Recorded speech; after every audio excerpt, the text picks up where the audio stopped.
Hi everyone, today we are going over the major parts of a job application and we are going to fill out a mock application as well. The major parts of a job application include your personal information, basically your name, where you live, and your contact information, whether that is your phone or an email. The next part of a work application is your prior work experience, or what work have you done in the past.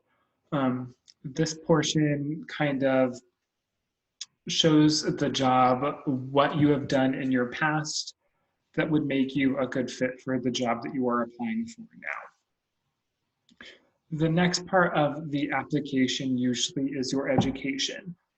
Where did you go to school? How much school have you finished? And for a lot of people, maybe with no formal schooling, that is perfectly okay. You can leave that section blank. Now, on our mock job application, we start with our last name. And we move to our first name.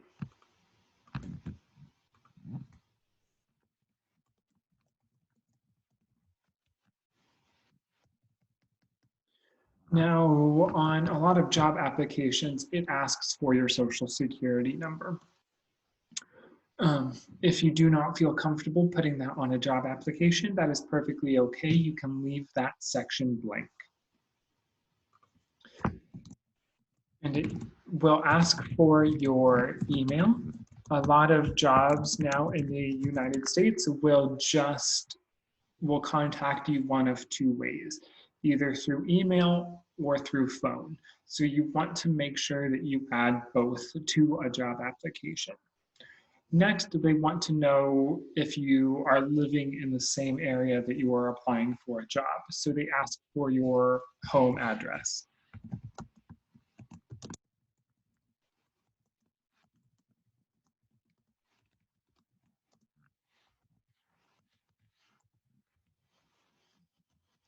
And your phone number, because that is how they are going to call you. And it asks for two different phone numbers, your home phone number and your mobile phone number or your cell phone. If you only have a cell phone, that is okay. You just put that in that section. And then it asks, are you authorized or able to work in the United States? The answer will be yes. You are work authorized from the time you stepped off the plane. And in the United States, a lot of jobs require you to be 18 years or older to be able to do the work that they do at that job. So they ask, are you 18 years or older? And then they ask you your date of birth to prove it. The next question is, have you ever been convicted of a felony or been incarcerated in connection of a felony? And for the good majority of everybody, the answer is going to be no. And then they ask about military service. And they are specifically asking about United States military service.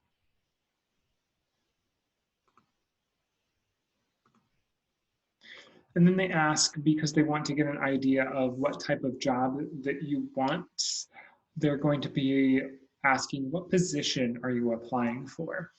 And in this case, it is perfectly okay to put any, because at this point, we just need a job. And then they ask, how did you hear about this position? It could be through a friend, it could be through us at the International Rescue Committee, it could be through DCF. Just however you heard about this job is what you would put in that section. And then they ask how much you are wanting to make. It is important to note that the minimum wage or the minimum amount of money that they are able to pay in the United States is $7.25. So you cannot be paid less than that amount. For jobs around the Wichita area, it is usually around $10 an hour. And then they ask, what date are you available to start? Um, and if you already have a job, you may want to put in a 2 weeks notice. If this is your first job, you can put in that you want to start immediately. Now the next section, prior work history. For those that don't have any prior US work experience, that is perfectly okay. Go ahead and put your most recent work experience, whether that is here in the United States or whether that was in your home country. Now, the important parts of this that they're going to want to know is your last employer. Who did you work for? Their address, where was it located? Their telephone number, and the name of your supervisor. They ask these questions because a lot of times they will call your past work employer and just ask how you did, if they would consider rehiring you and verifying the dates that you worked there.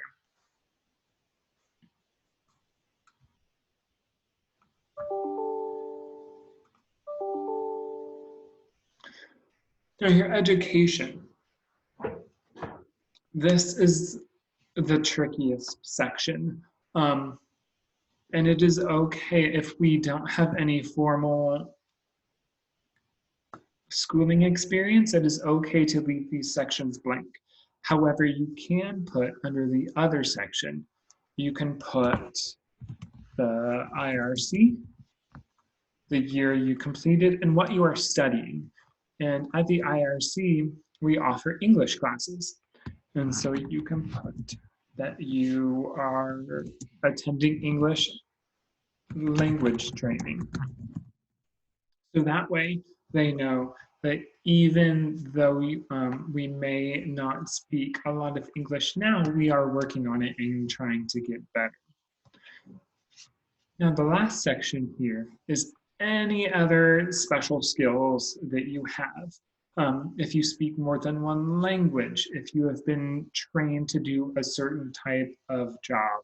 For instance, if you are trained to be a plumber or trained to be a carpenter, any other special skills that you have, you can list in this section here. And then the last section, and this is very important, is the signature line. A job application is not complete until it is signed, and it has to be signed by you. Nobody else can sign it for you.